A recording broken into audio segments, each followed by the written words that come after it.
രണ്ട് ഘട്ടങ്ങളായി നിലവിൽ വന്ന വെടിനിർത്തൽ അത് രണ്ടും പരാജയമായിരുന്നു. പക്ഷേ ബന്ദികൾ കൈമാറ്റം ചെയ്യപ്പെട്ടു. 100ഓളം ബന്ദികൾ രണ്ട് സമയങ്ങളിലായി കൈമാറ്റം ചെയ്യപ്പെട്ടിരിക്കുന്നു.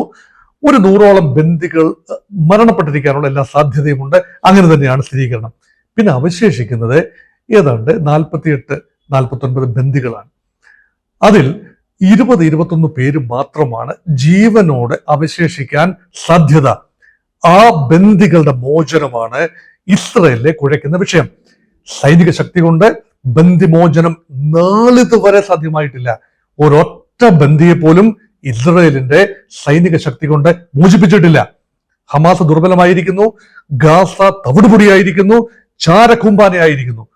കൂമ്പാരമായിരിക്കുന്നു. പക്ഷേ ബന്ദിമോചനം കേവലം 20 ബന്ദികൾ അതാണ് ജീവനോടെ ഉണ്ട് എന്ന് ഇസ്രയേൽ കണക്കാക്കുന്നത്. ആ ബന്ദികളുടെ മോചനത്തിന് ഇസ്രയേലിനെ ഒരു വലിയ വില കൊടുക്കേണ്ടി വരും.